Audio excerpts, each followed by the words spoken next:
Alors bonjour, la cybersécurité pour les nuls. Aujourd'hui, on va parler d'un thème qui est très important. Vous êtes tous aujourd'hui sur le net. Vous avez des comptes utilisateurs pour avoir accès à ces réseaux sociaux ou sur vos téléphones, les ordinateurs, n'importe quel périphérique que vous utilisez aujourd'hui. Vous avez besoin d'un nom d'utilisateur ou d'un mot de passe. Et je sais que vous essayez toujours de protéger vos mots de passe. Mais protéger le mot de passe contre quoi? Pourquoi on doit protéger le mot de passe? On doit protéger le mot de passe contre les attaques.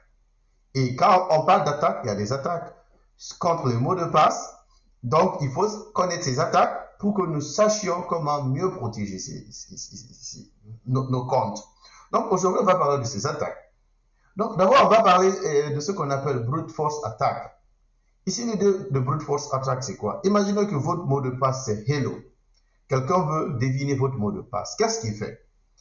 Il va utiliser des milliers ou des millions ou des milliards de mots de passe en utilisant un algorithme ou une combinaison qui va l'aider à essayer beaucoup de mots jusqu'à ce qu'il trouve votre mot de passe. C'est ça qu'on appelle brute force. Il essaye, il force la situation en essayant des mots, n'importe quel mot, jusqu'à ce que le mot que vous utilisez, cela correspond à un des mots dans la liste qu'il a. C'est ça qu'on appelle brute force. Voilà.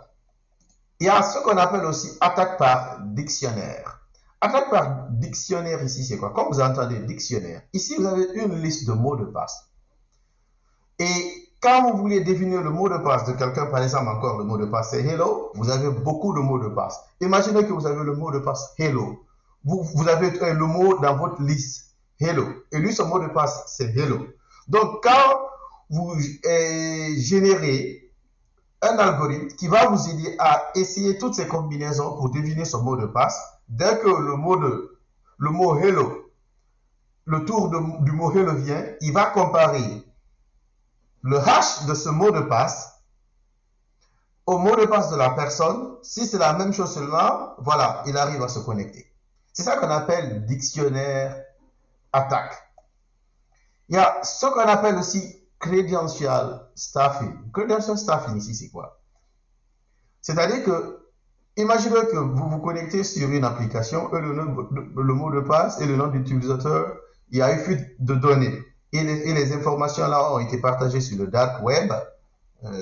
Juste un instant. Les informations là ont été partagées sur le dark web ou d'autres forums.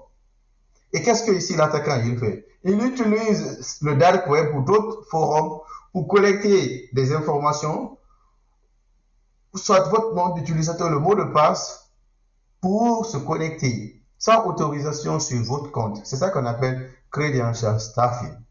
Ce qui fait que quand vous avez une entreprise où vous êtes team lead, où vous gérez une équipe SOC, il faut tout le temps faire le monitoring du dark web. S'il y a des mots de passe qui sont là-bas, de vos utilisateurs, essayez de changer ces mots de passe. Voilà. Il y a ce qu'on appelle shoulder surfing. J'ai déjà parlé de ce qu'on appelle shoulder surfing. Mais pourquoi je veux parler de ça ici aussi, c'est quoi? C'est-à-dire que shoulder surfing, c'est quoi? C'est une attaque social engineering ici qui va permettre à un individu de voir votre mot de passe. Quand vous tapez votre mot de passe, shoulder en anglais c'est l'épaule.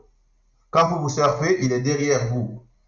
C'est-à-dire que par exemple, vous tapez votre mot de passe, vous avez votre téléphone, et lui il est derrière vous, il voit ce que vous faites. Les 4 chiffres ou les 8 chiffres ou 6 chiffres, il voit. Donc quand vous mettez votre téléphone, vous partez, il connaît déjà le mot de passe, il peut se connecter. Ou bien quand vous tapez votre mot de passe sur votre ordi, il est derrière, il voit. C'est ça qu'on appelle shoulder surfing. Donc, quand vous voulez taper votre mot de passe sur le téléphone ou ordinateur ou n'importe quel autre engin ou périphérique, il ne faut pas. Et quand il y a des gens derrière vous ou à côté, il faut tourner ou bien dire à la personne, excusez-moi, pour taper votre mot de passe. Même vos crédits cartes, quand il y a des gens derrière vous, il ne faut pas taper. Soit vous cachez, ou bien vous dites à la personne de vous excuser pour taper votre mot de passe. C'est très important. Voilà. Et il y a ce qu'on appelle Rainbow Table Attack. Ici, c'est quoi? Vous générez beaucoup de hash. et vous les mettez dans une liste. Maintenant, pour deviner le mot de passe, parce que quand vous tapez votre mot de passe, par exemple, hello, le système n'a pas le mot de passe à hello, mais le système a le hash de votre mot de passe. Donc, si moi j'ai beaucoup de hash, et j'ai le hash hello, alors que votre mot de passe est hello, et c'est le hash de hello qui est stocké dans le système, si il y a matching, donc je peux me connecter sur votre, comment dirais-je, système.